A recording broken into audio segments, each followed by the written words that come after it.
Bonjour, on se retrouve aujourd'hui pour une nouvelle vidéo. Il sera question du dernier plugin qui est développé par la société Eventide, à savoir le Split EQ. Donc la réputation d'Eventide n'est plus à faire, hein. Ils sont notamment très connus pour la création de leurs pédales d'effets physiques, hein, hardware, pour les guitares, les synthés ou tous les autres instruments, mais aussi pour leurs effets logiciels, hein, qu'on appelle des plugins, des VST Audio Unit, AX, qu'on va utiliser directement dans nos séquenceurs audio numériques. Donc je voulais vous parler de Split EQ, qui est un égaliseur un peu particulier, qui défraie un peu la chronique en ce moment. On en entend parler partout, dans les réseaux sociaux, comme quoi en fait c'est un utilitaire qui va révolutionner la façon d'aborder le mixage, que c'est magique, il est incroyable. Donc je me suis dit que ça valait peut-être le coup de s'y pencher et de vous faire une vidéo explicative, d'autant plus qu'on est en période de Black Friday novembre 2021 et que si vous êtes intéressé par l'achat de ce plugin, c'est le moment de l'acheter car il est quand même vendu au prix de 99 $ au lieu de 179, soit 88 € au lieu de 159 en ce moment. Donc avant de rentrer un peu plus dans les détails spécifiques de cet EQ, hein, qu'on appelle un égaliseur ou un equalizer en anglais, je vais faire un petit rappel sur ce qu'est un EQ et surtout à quoi il sert. Donc je pense qu'il faudra d'ailleurs que je fasse une vidéo complète sur ce sujet, car je réexplique souvent la même chose depuis des années, mais bon, on verra ça un peu plus tard. Mais si vous maîtrisez déjà en fait ces notions, allez directement en fait à l'index suivant. Donc il existe en fait plusieurs types d'EQ, mais je ne vais pas rentrer dans les particularités de chaque EQ, hein, je vais plutôt vous expliquer comment ça fonctionne. Donc l'EQ va vous permettre en fait de gérer les fréquences, hein, qui sont exprimées en Hertz, émises par un instrument, parce qu'ici on parle de musique, hein, donc dans un champ de fréquences qui est audible par l'être humain, qui est délimité entre 20 et 20 000 Hertz. Quand on charge un analyseur de spectre, on pourra observer ce qui se passe en fait dans les champs de fréquences, hein, quand on joue avec les notes d'un instrument. Sur l'axe des X, on aura en fait les fréquences, et sur l'axe des Y, on aura les décibels. À chaque note jouée correspond une fréquence précise. Plus on jouera des notes aiguës, plus on ira dans les fréquences hautes et inversement. Quand vous jouez une note, c'est la fréquence de cette note qui aura le plus d'énergie, en général, là où ça va monter le plus au niveau des décibels. Donc cette montée en décibels est plus ou moins marquée suivant l'instrument utilisé. Elle est plus marquée notamment avec des instruments percussifs qui ont des transients, c'est-à-dire des zones d'énergie plus explosives. Donc cette note détermine souvent la note fondamentale. Par contre, on voit aussi qu'il y a des différentes énergies à droite de cette fréquence fondamentale, un peu à gauche aussi parfois. Donc ces fréquences sont appelées des harmoniques, overtones en anglais, quand elles sont des multiples de la fréquence fondamentale, et elles sont divisées en fait en plusieurs rangs. Elles sont, on va dire, elles sont harmoniques parce qu'elles sonnent bien au niveau des octaves. Les musiciens d'ailleurs parlent d'harmonique et les acousticiens parlent plutôt de partiel. C'est juste pour votre jargon. Donc la fondamentale plus les harmoniques constituent en fait ce qu'on appelle le timbre. C'est ce qui vous permet de différencier les instruments, une guitare d'un piano, ce qui vous permet de les différencier, c'est le timbre. Mais il existe aussi des fréquences inharmoniques, hein, qui peuvent occuper l'espace sonore, comme le bruit par exemple, qui sera identique, quelle que soit la hauteur de la note jouée ou des instruments percussifs par exemple. À quoi sert l'EQ ? Donc déjà, c'est un outil indispensable dans votre phase de mixage, hein. Si vous voulez que votre compo, votre instru sonne bien, il faudra faire des choix et de trouver des compromis, car vos instruments vont batailler en fait pour occuper bien souvent un même espace sonore, et il faudra bien faire de la place pour tout le monde, aérer votre mix, et puis ça c'est votre job. Alors plusieurs solutions. On peut supprimer des zones de fréquence occupées par un instrument qui génère par exemple du bruit ou du souffle inutilement. On peut abaisser certaines plages de fréquence d'un instrument pour laisser de la place à un autre. On peut supprimer des fréquences indésirables. Il y a souvent des fréquences qui sifflent un peu aux oreilles et qui ont besoin d'être abaissées pour que l'instrument sonne mieux. On peut aussi rehausser certaines plages de fréquences d'un instrument pour enrichir ses harmoniques. Bref, un outil indispensable. Donc on maîtrise tout ça avec des courbes, avec diverses pentes, qu'on appelle des slopes en anglais, pour chaque instrument. Rien ne vous empêche, ceci dit, de laisser un ou deux tranquilles occuper tout l'espace, parce qu'ils doivent dominer les autres, ça n'empêche pas. Et c'est là qu'intervient notre fameux split EQ. Alors, qu'est-ce qu'il a de révolutionnaire dans cet EQ? Eh bien, Eventide a inventé, en fait, il a breveté un concept appelé structural split, c'est-à-dire la division structurelle, qui consiste à diviser le signal audio en deux pour isoler le signal des transitoires, les transients, et la partie tonale. Alors, donc, c'est pas un nouveau concept de 2021, ils ont déjà expérimenté ce système avec un autre plugin d'effet qui s'appelle Fusion en 2017, avec la même division de signal sur lequel étaient appliqués des effets. Et là, en fait, ils ont utilisé astucieusement ce concept dans un EQ à 8 bandes pour lequel on pourra gérer séparément en fait les transitoires, là où il y a le plus d'énergie percussive, et la partie tonale qui correspond plutôt au corps, au reste du son, avec plus ou moins la possibilité de contrôler l'espace stéréophonique et les panoramiques, le traitement mid-side sur chaque bande de fréquence. Donc c'est un outil vraiment indispensable pour la phase de mixage. Alors comment ils ont fait pour dissocier ce signal? Donc le programme analyse la stabilité du signal audio en termes de temps et de fréquence qu'il considère comme tonal, et la formule en fait, c'est signal d'entrée moins tonal égale signal transient, tout simplement. Donc le signal ici ne dépend pas du niveau, comme on pourrait l'avoir avec des compresseurs qui gèrent la dynamique du son, mais la stabilité des fréquences. Donc tout ce qui n'est pas tonal est transitoire, et inversement. Et ça, on ne peut pas le faire avec d'autres EQ traditionnels, et c'est ce qui fait sa particularité. Donc tout ça c'est bien beau, mais concrètement, techniquement, à quoi cette dissociation va bien nous servir? Donc la gestion des transients et la partie tonale va permettre en fait d'améliorer le son d'un côté et de le corriger aussi de l'autre. Donc pour les transients, au niveau des améliorations, on va pouvoir ajouter du punch aux attaques, de l'impact pour les instruments percussifs, les instruments à cordes, les instruments à marteau comme les pianos. Au niveau des actions correctives sur les transients, on va pouvoir supprimer les sibilantes, les bruits de type clic ou pop qu'on fait avec la voix, ou contrôler les vibrations par exemple des cordes lors de l'impact. Pour la partie tonale, au niveau des améliorations, on va pouvoir travailler sur les harmoniques, les résonances de l'instrument, ce qu'on appelle le body, ou le maintien du son, le sustain.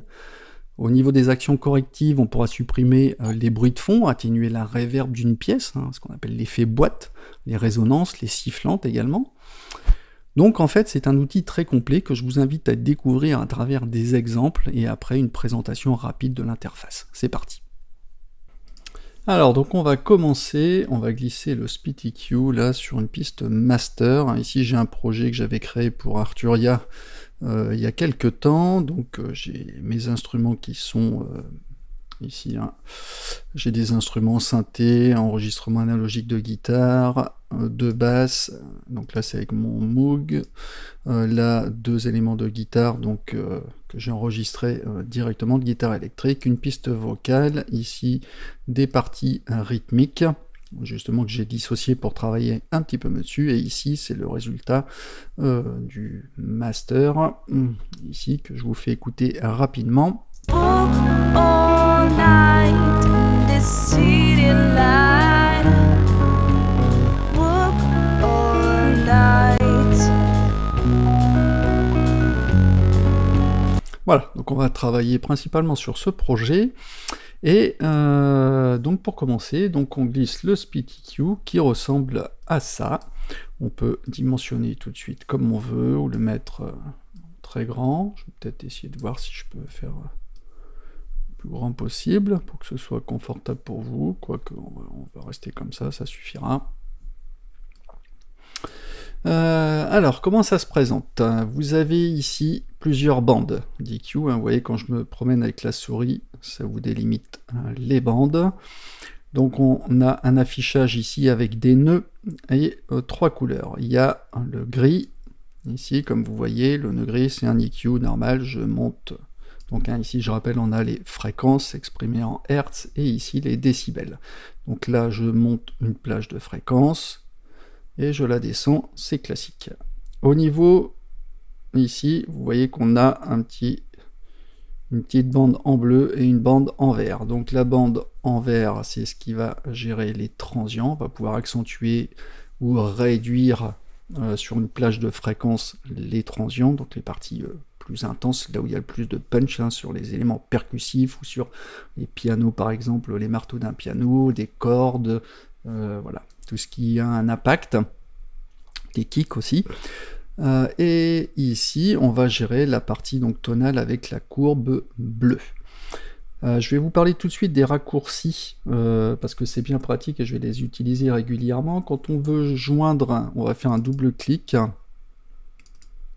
ici, et on joint en fait les deux bouts. Vous voyez, si j'ai un qui est comme ça, et comme ça, je clique sur un des deux, et je vais réunir les deux nœuds, si je puis dire, en un. En faisant la touche Alt, je clique et je réinitialise le paramètre. Si je veux ajuster par exemple la largeur de bande, le Q, j'avais appuyé sur Maj et je vais bouger et on va jouer sur la largeur de bande. Et on a, si on veut faire une écoute en solo momentanée, je peux faire le Alt et commande, c'est CTRL et Alt sur PC, et Alt et commande Alt sur Mac. J'appuie sur les deux et vous voyez que ça me transforme en petit casque pour aller écouter. Je peux aller balayer, je peux faire une écoute.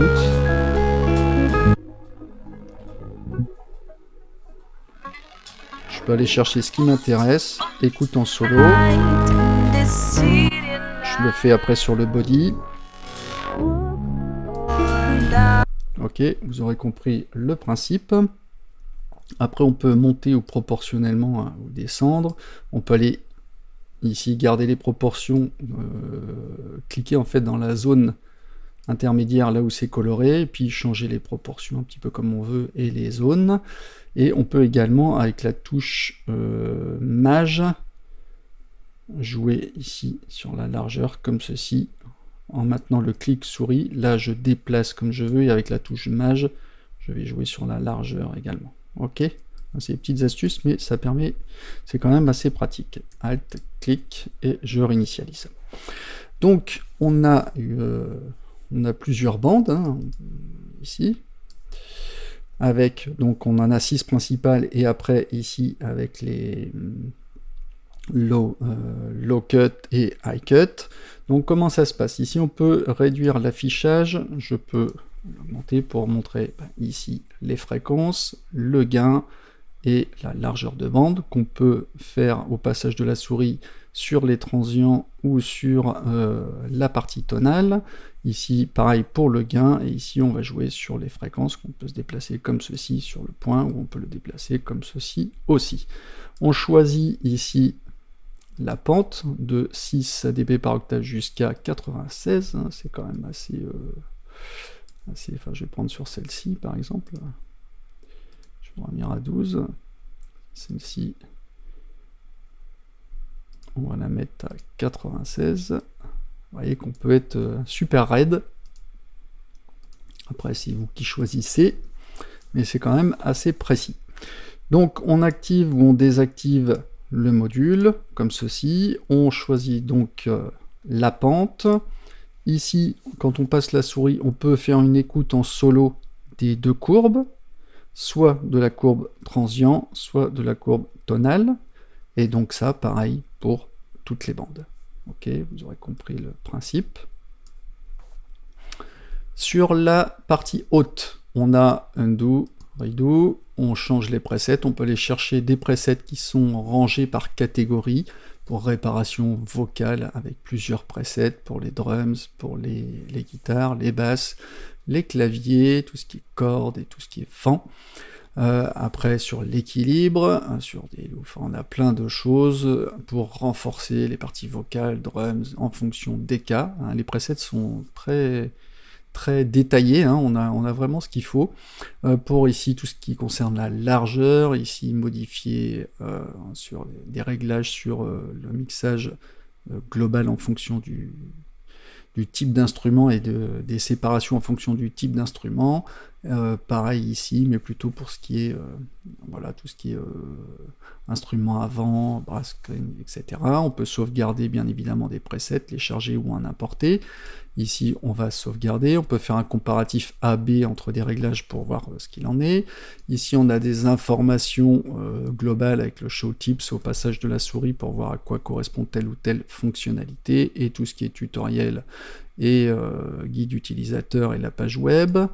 Ici, on va pouvoir zoomer sur, ici, là je suis à 12 dB par octave, on peut aller sur une échelle un peu plus grande ou plus réduite. Je vais revenir par défaut à 12. Ici, on a la partie à droite sur la piste, la partie master, où on va pouvoir mettre en solo l'écoute des transients ou en solo l'écoute tonale, ou voir... Ici, vous voyez, globalement, donc on a les niveaux des vumètres sur la partie transient et tonale, sur laquelle on va pouvoir avoir une action. Quand vous voyez, alors je vais baisser un peu ici au niveau du volume. Ici, on a les énergies. Quand vous voyez les parties plus claires, on est au niveau des niveaux, si je puis dire, RMS, hein, c'est le ressenti moyen. La partie plus foncée ici, c'est le niveau pic. Et si on écrète, voilà, on va dans le rouge. Alors même si je mets en boucle, si je veux libérer la partie rouge ici, j'ai juste qu'à cliquer dessus pour revenir au réglage principal. On peut gérer ici, pareil, soit avec le curseur, soit le niveau comme ceci. On peut inverser la phase s'il y a besoin. On va pouvoir gérer les panoramiques au niveau global, c'est-à-dire mettre un peu plus sur la gauche ou sur la droite en fait la partie transient, et pareil pour la partie tonale.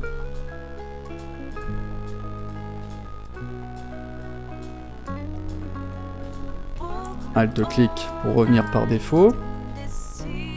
Ici, on a un EQ Scale. Alors lui, il va nous permettre de comment dire, d'inverser la symétrie des courbes. Imaginons ici, et que je clique ici, je monte ou je descends, je peux inverser symétriquement les réglages, et je peux le faire également pour les deux en même temps, si je le souhaite.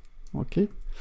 Ici, global, c'est le bypass. On va pouvoir faire une écoute comparative entre le signal d'origine quand il est activé, et quand on est comme ça, on est dans le plugin. Hein, le signal entre dans le plugin. Et on a la même chose au niveau EQ. Alors, c'est quoi la différence? C'est tout simplement qu'avec l'EQ, on va désactiver la section d'EQ, mais on va tenir compte des modifications qui sont apportées en fait dans la section master. C'est-à-dire, si je suis comme ceci, je ne prendrai pas en compte les réglages qui sont ici, mais je prendrai en compte les réglages qui sont dans le master. Okay. Ici, on a un analyseur assez poussé. Vous voyez que quand on écoute, je peux désactiver le signal audio entrant, ou je peux l'afficher. Alors, vous voyez qu'on a des différences. On a des différences. Je vais baisser un peu. On a des différences au niveau des courbes qu'on peut choisir dans le menu avancé. On peut diviser, alors soit avoir les deux courbes qui sont mélangées, on peut avoir les deux courbes qui sont divisées, avec les couleurs la plus claire pour transient et celle qui est un peu plus bleutée pour la partie tonale. On peut afficher que la partie transient ou que la partie tonale, ou les deux séparés. On va pouvoir choisir ici le routing en pré ou post, hein, c'est-à-dire avant ou après l'EQ de l'analyse du spectre. Ici, on va pouvoir choisir la résolution en fonction de soit du temps ou soit de la fréquence. Ici, on a le decay. Donc le decay, il va définir le taux de décroissance des pics, plus ou moins rapidement. Hein, ici, et on a une fonction freeze qui va nous permettre de figer, nous ralentir, on va dire, l'affichage, comme ceci. Hein, si vous voulez avoir le temps de regarder un peu ce qui se passe et sur quelle fréquence travailler, voilà, on est vraiment ici dans du chirurgical, hein, ça me fait penser un peu à FabFilter, on a vraiment de la précision. Ok, Et donc après, ici, on a pré-post, hein, soit on le règle directement ici, ou on peut le faire directement ici. Donc on a la partie EQ ici, avec tous les réglages, hein, donc fréquence, gain et largeur de bande, et on peut basculer en mode panoramique. Donc pour gérer, pour chacune des bandes, en fait, aller orienter, on va dire, la courbe des transients sur la gauche ou sur la droite, dans la stéréophonie, et pareil. Donc on peut le faire sur chaque bande, ça peut donner vraiment sur un son par exemple qui est un peu monotone, ou un peu trop centré, trop mono, on va pouvoir donner un peu de dimension suivant les bandes, plus sur la gauche, sur la droite, et redonner de la dimension. C'est assez intéressant.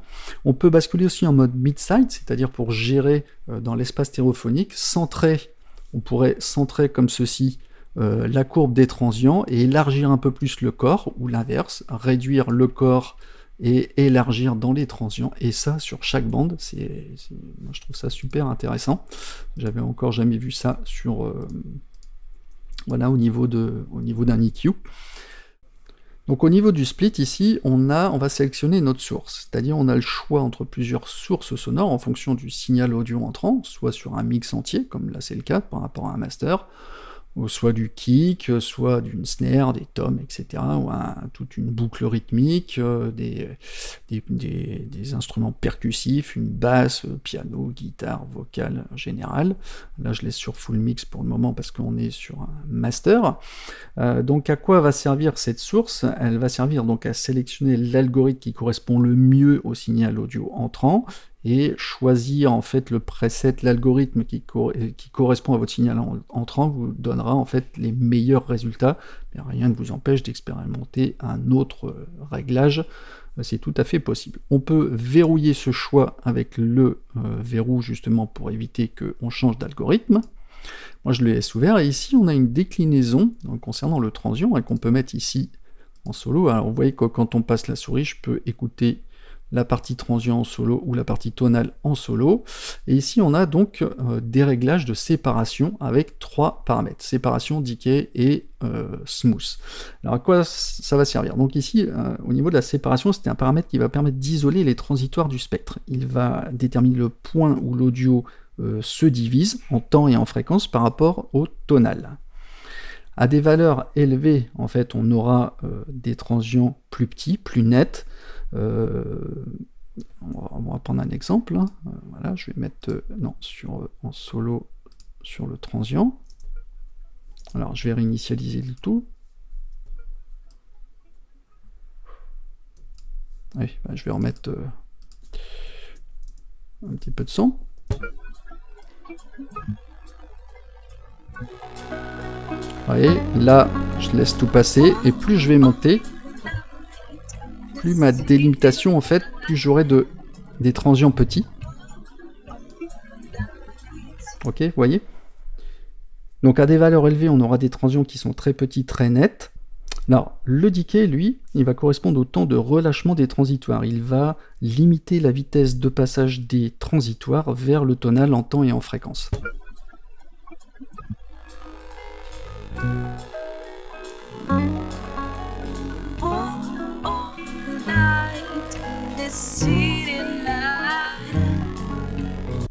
Ok, et on a le paramètre smooth qui lui va contrôler en fait la vitesse du processus de décision.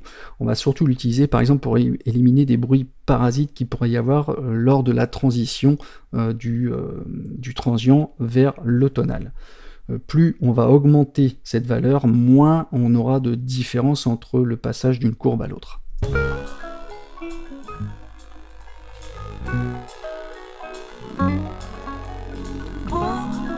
Et rappelez-vous, Alt-clic revient aux paramètres par défaut. Ok, en gros, c'est comme ça que fonctionne l'interface. Maintenant, je vous propose quelque chose qui va être quand même un peu plus intéressant, c'est d'expérimenter, de voir dans quel contexte on peut l'utiliser, notamment ici sur une partie basse, sur des guitares, sur des voix, sur des parties rythmiques, sur des kicks, voilà comment jouer avec donner du punch, réduire un peu les résonances qui font des effets boomy aussi dans le mix, pour clarifier votre mix. On va voir tout ça ensemble si vous le voulez bien. Alors, on va rebasculer dans nos instruments, et je vais commencer par exemple ici avec la piste rythmique que je mets en solo.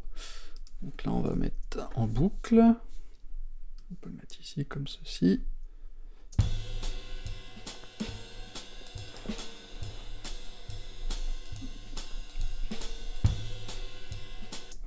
Alors, vous voyez ici, ce que j'ai envie, c'est de dynamiser, de rendre un peu plus brillant les hats et la snare, et de baisser la résonance de la cymbale que je trouve un peu trop présente.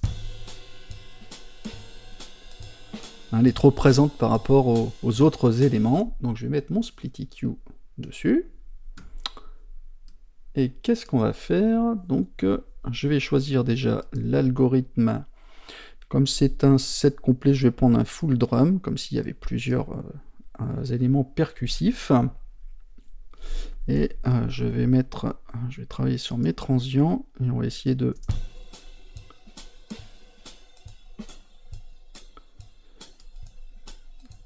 Voilà, là c'est bien net.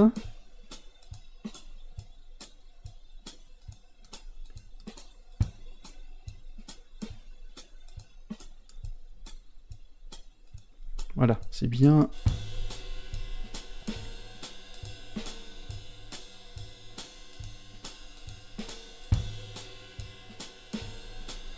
Ok, je vais essayer ici d'augmenter un peu avec un filtre en plateau les transients. On va écouter.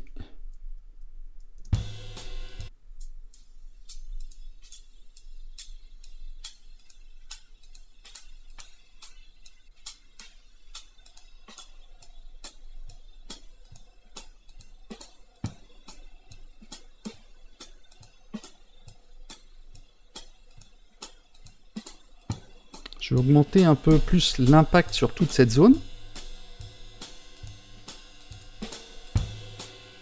voyez, en comparatif, il faut écouter avec un casque. Il y a plus d'impact dans les hautes fréquences et les hauts médiums. Et je vais baisser par contre la partie tonale. Vous voyez là, ma cymbale.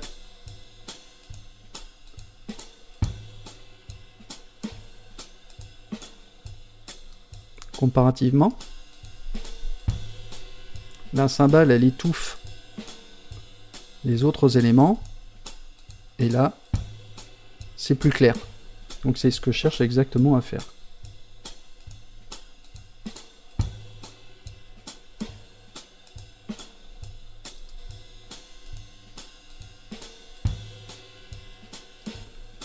Je peux aller aussi dans panoramique, et sur cette bande de fréquence, hein, la 6, essayer de bouger un petit peu pour récupérer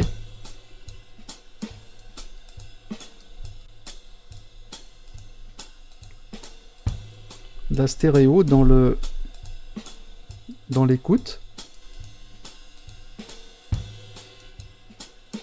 Voilà, les éléments sont un peu à gauche, à droite, sans la présence de la cymbale, ça me va bien. Ok, donc voilà un premier exemple de traitement qu'on peut faire très facilement, vous voyez. Maintenant, je vais aller travailler sur mon kick. Je vais mettre un ici. Vous voyez, j'ai un kick qui est bien gras, pas très percussif, qui occupe quand même pas mal d'espace dans le spectre. Alors ce que je vais faire, je vais choisir l'algo kick. Je vais travailler sur la partie transient.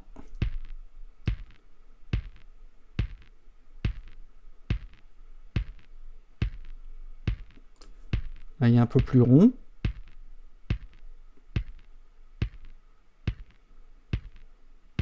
Plus sec.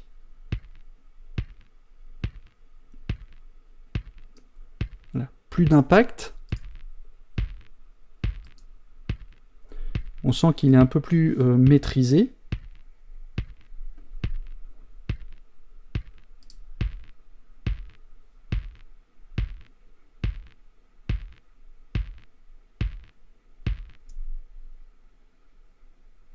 On va augmenter un peu le transient ici. en plateau.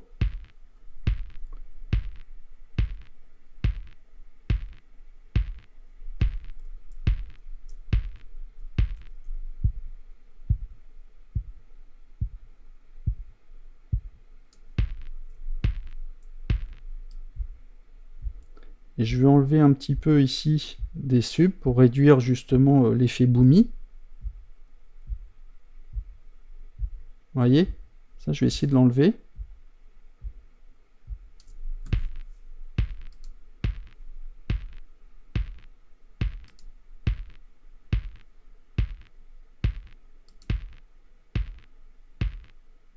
Vous voyez, il est plus... je trouve que voilà, le kick est plus cadré, il est moins éparpillé dans le spectre.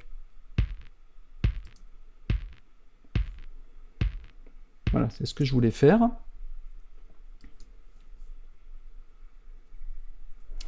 Ensuite, on va aller voir du côté de la basse.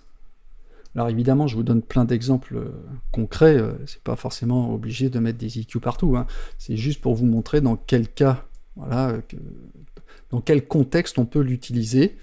Ici, là, j'ai mon Moog.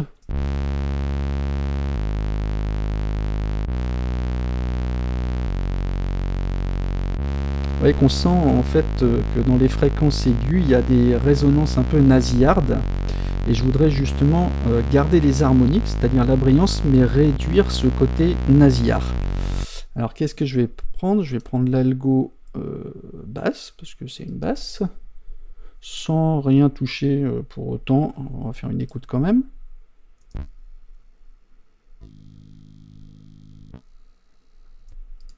Ok, je vais rien toucher à cet algorithme.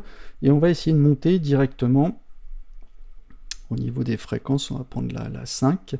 Je vais monter un peu ici.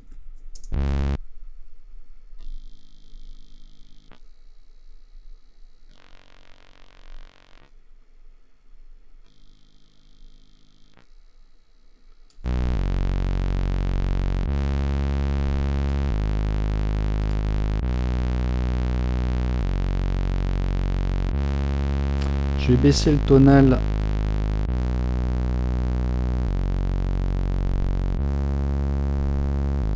Pas mal.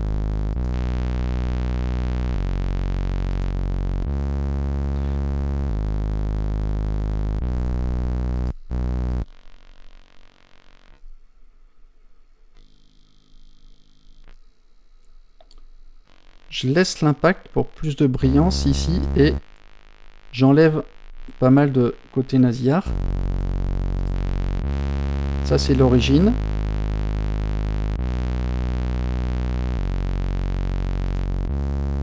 Vous voyez là il est plus rond. C'est moins nasillard.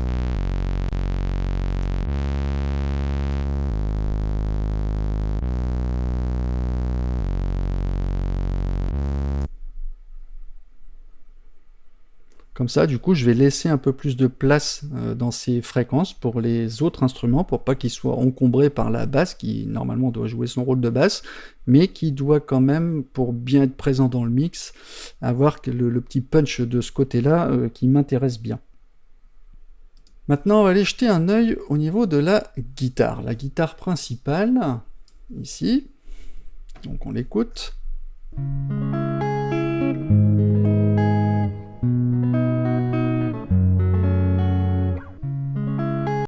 Donc ici, en fait, la guitare, elle est très chargée en reverb et je voudrais justement contrôler cette reverb. Je vais prendre mon algo de guitare. On va écouter un peu les transients là-dessus.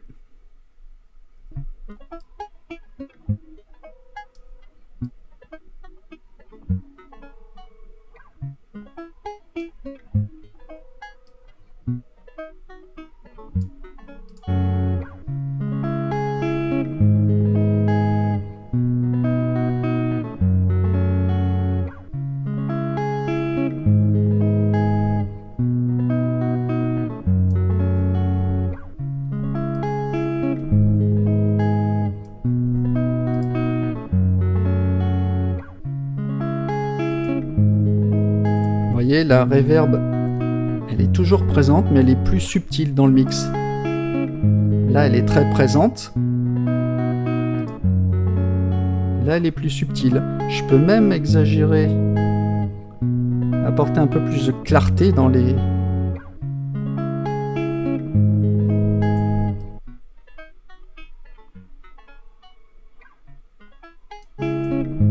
Je récupère de la finesse, de la clarté dans les notes et moins de reverb.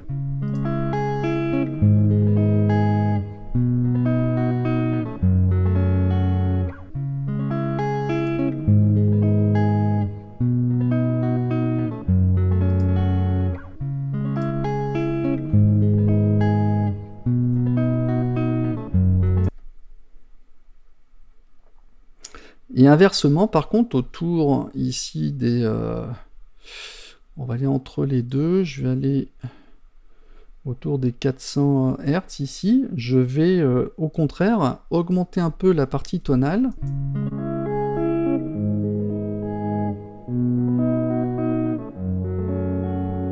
Avoir un peu plus de brillance. Et enlever ici le côté arpège, le frottement des cordes. De le diminuer et de garder plutôt voilà, la résonance de l'instrument ici et de diminuer le frottement ici. On va écouter.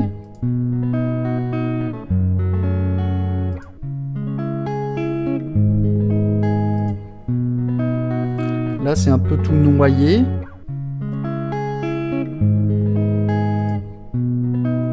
Et là, c'est maîtrisé. Les notes sont bien distinctes, il y a moins de brillance sur le frottement des cordes, mais il y a plus de brillance sur les notes. Je sais pas si vous comprenez ce que je veux dire. On peut aller également au niveau des panoramiques ici, et puis jouer entre là sur le 5, un petit peu à gauche, un petit peu à droite, et ici sur le 3 être en opposé. Alors pas trop fort, parce qu'il ne faut pas qu'on génère des problèmes au niveau de la corrélation de phase. Ça c'est initialement sans traitement. Et là avec le traitement. Bon, c'est un peu fort au niveau de la phase là. Faut que ça soit subtil. Hein.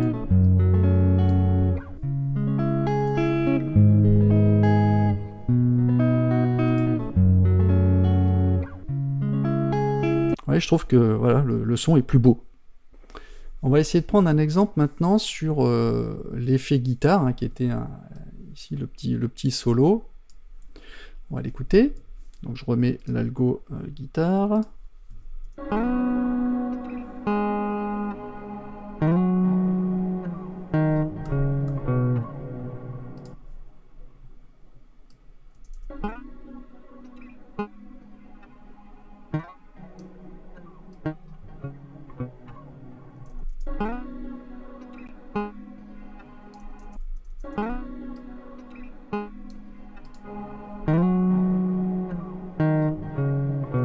Bon là, on remarque voilà, qu'il y a vraiment une belle ambiance de reverb, un petit pad. Et ce que je veux en fait, c'est garder... Je vais vouloir garder en fait l'ambiance pad, c'est-à-dire la reverb, mais plutôt diminuer le frottement, le glissement des doigts sur le manche. Alors qu'est-ce que je vais faire? Je peux aller directement jouer au niveau de la partie tonale, sur le niveau global et sur la partie transient.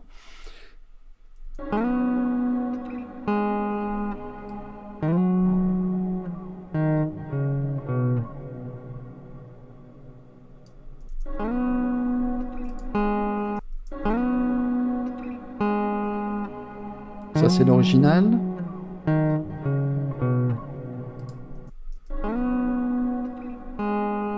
Oui, il y a moins d'impact.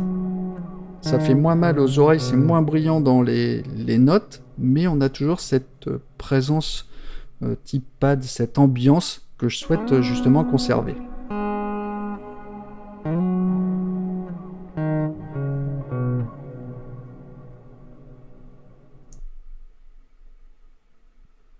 On peut booster un peu éventuellement le tonal au niveau des 3 kg.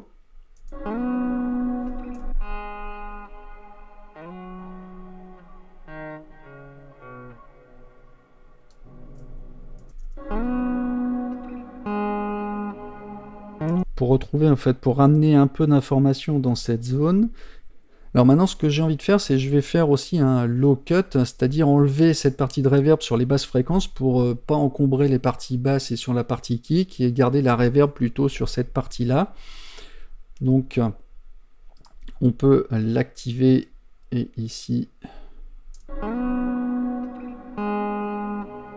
Je crois que je vais le faire peut-être plus sur voilà, le body.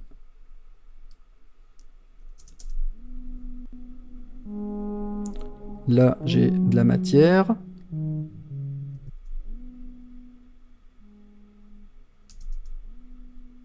Ok.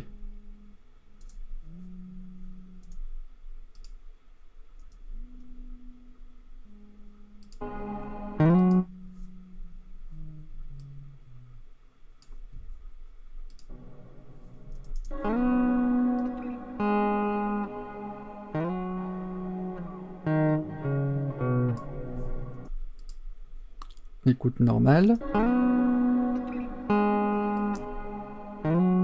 Avec l'effet. Ok, ça me convient bien. Alors maintenant, on va tester le petit plugin sur la partie vocale. Je vous la fais écouter en solo. Walk all night in this city light. Donc vous voyez que la voix est très chargée en reverb. J'aimerais gagner un peu en clarté sur la voix. Et on va essayer de prendre un preset, un Enhance, justement, sur la voix. J'avais vu celui-là qui était pas mal, le Rap Vox Byte, qui va nous permettre de clarifier en fait la voix sur les fréquences aiguës, notamment sur les voix de femmes. Et ici, écoutez en comparatif. Walk all night in this city light. Et avec l'effet. Walk all night in this city light. Voilà, elle est beaucoup plus claire, elle est mieux articulée, si je puis dire, dans les fréquences aiguës. Je vais peut-être abaisser la résonance de la reverb que je trouve un petit peu trop un peu trop présente. Ici, vers les... comme ça. Walk all night in this city light. Walk all night. Là où j'ai beaucoup de reverb, on va faire une écoute. All night in this city light. Walk all night in this city light. On peut passer en mode pan. On va essayer de faire notre petit truc de tout à l'heure, un petit peu en symétrie, voir si ça fait quelque chose. Walk all night in this city light. Walk all night in this signal traité. Walk all night in this city. Voilà, j'ai récupéré la clarté de la voix, c'est ce que je cherchais à faire. On peut voir ici au niveau du synthé, je ne sais pas si on peut faire quelque chose sur le synthé, on l'écoute. Alors tout de suite on capte qu'il y a beaucoup de résonance. Je vais essayer de garder en fait la texture, les petits effets glitch, les petits trucs comme ça, j'ai envie de les garder et de réduire un peu le bourdonnement. Donc vous aurez deviné, ici on peut baisser par exemple la partie... Alors, je sais pas, je vais mettre en algorithme on drum.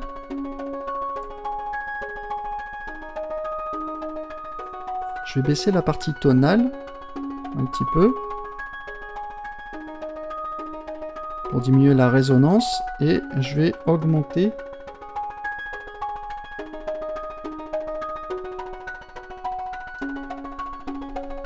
vous voyez, j'accentue les petites percussions, les petits impacts et j'enlève le bourdonnement, la résonance. Signal d'origine. Voilà, j'ai toujours mon son qui est présent, il est plus clair encore une fois.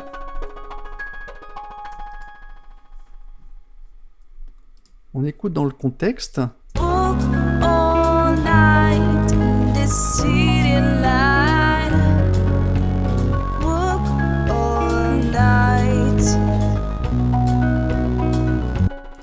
peut écouter comparativement au début sans les effets. All night, this city light. Walk all night. Alors, ne vous laissez pas tromper sur le fait qu'effectivement on a moins de volume puisqu'on a apporté beaucoup de traitements. J'ai enlevé beaucoup de matière, notamment en rabaissant au niveau des décibels. Ça sonne moins fort, mais ça ne veut pas dire que ça sonne moins bien, bien au contraire, parce que du coup on récupère plein de réserves de gains qu'on va pouvoir rehausser éventuellement avec, voilà, avec des compresseurs ou avec des limiteurs. Mais je vais essayer de baisser le volume ressenti. Walk all night, this city light. All night. Walk all night, this city light. Walk all night. Voilà, là on est à peu près au même, un chouï près, au niveau, à peu près au même niveau. Donc là, quand je suis comme ça, quand ça s'est allumé, c'est les traitements qu'on a pu effectuer sur notre mix, et quand je bascule ici, c'est la sommation des instruments que j'avais tout à l'heure, sans le traitement du split EQ. Donc là, signal d'origine. Walk all night, this city light. Et là, Walk all night. Walk all night, this city light. alors évidemment, il y a encore plein de traitements à faire, mais là, c'est juste, vous voyez que rien qu'avec des pistes brutes, rien que le split EQ, voilà, on a de la clarté tout de suite. J'ai même pas fait de mise à plat, j'ai rien fait, j'ai juste travaillé directement en fait sur les pistes. Et voilà, on clarifie le son, il est bien présent, et là, voilà, j'ai plus qu'à, ne serait-ce que, je sais pas ce que ça va donner, mais juste avec mon limiteur, Walk all night, this city light. Walk all night. piste d'origine, Walk all night, this city light. voilà, il n'y a pas photo, c'est plus clair. Bon, bah maintenant, on va passer à la conclusion.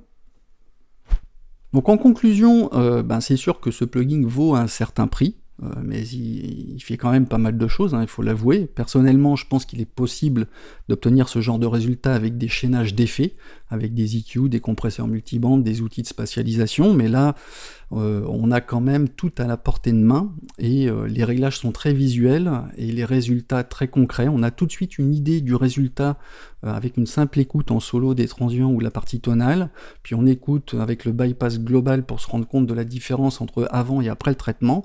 Donc voilà, en fait, c'est facile. Toutefois, faut pas oublier quand même que le monde du mixage ne s'improvise pas, hein. Il est réservé aux spécialistes, aux ingénieurs du son, dont c'est le métier. Ils ont l'expertise, les connaissances, les outils aussi pour mettre en application leur savoir. Donc c'est vrai qu'on a de plus en plus d'outils magiques pour nous faciliter la vie, il faudrait pas s'en priver, car c'est quand même toujours mieux de présenter un travail propre pour faciliter justement le travail des experts, ou si vous êtes autonome, de gérer vos mixages vous-même.